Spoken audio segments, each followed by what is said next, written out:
আসসালামু আলাইকুম ডাক্তার, প্রবাসী, ইঞ্জিনিয়ার, যে যেখান থেকে শুনছেন। তো কিছুদিন আগে আসলে আমরা আমাদের ফার্ম থেকে একটা গরু জবাই দিয়েছিলাম এবং বিভিন্ন জায়গায় ফেনী, চিটাগং, নোয়াখালীতে আমরা ডেলিভারি দিয়েছিলাম মাংস। তো এই মাংস দেওয়ার পরে অনেকে আমাদেরকে বলছে যে কি ভাই, আপনার যে মাংস দিলেন মাংসে তো একটু চর্বি নাই। তাই আমি বললাম ঠিক আছে, তাহলে একটু 50-60 টাকা বাড়াই দেন তাহলে। তো যাই হোক, জোকিং।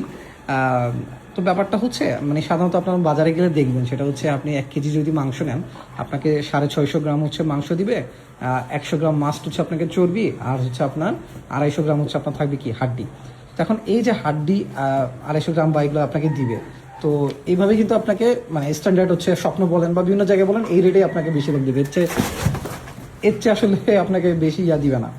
তো এখানে যে কথাটা বললাম, যে যখন দেশি সারগুলো আমরা সেল করি, মানুষ এখন অ্যাভারেজের সাথে আমাদেরকে তুলনা করে যে ভাই বাকিরা 800 বেচে, আপনারা একটু বেশি বেচতেছেন কেন? ভাই কারণ আমি তো আপনাকে চর্বি দিতে পারতেছি না। আমি সেদিন একটা ফার্মে গরু জবাই দিলাম, আমার মনে হয় পুরো গরুতে 1 কেজি চর্বি হয় নাই।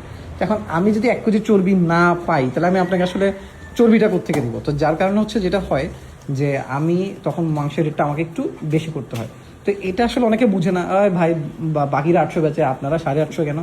এটা আসলে আপনি যখন দেশি সারগুলো কিনতে যাবেন, তখন কিন্তু এটা কম্পেয়ার করতে পারবেন না, কারণ আপনাকে সে চর্বি দিচ্ছে না। চর্বি বদলে আইদার আপনাকে মাংস এবং হাড্ডির প্রবেশন আপনাকে কি করতে হবে, তাকে আপনাকে বুঝাই দিতে হবে। তো যার কারণে দেশি সারগুলো সবসময় টেস্ট হয়। আপনি দেখবেন আপনার মাকে যখন রান্না করতে বলবেন, তখন দেখবেন যে দেশি সারগুলো যখন রান্না করে, ওইটা মানে নরম হইতেও মাংসটা অনেক সময় কম নেয়, প্লাস মাংসটা অনেক সফট হয়। তো যারা একটু প্রিমিয়াম মাংস খেতে চান, প্রিমিয়াম দাম তো একটু দিতেই হবে।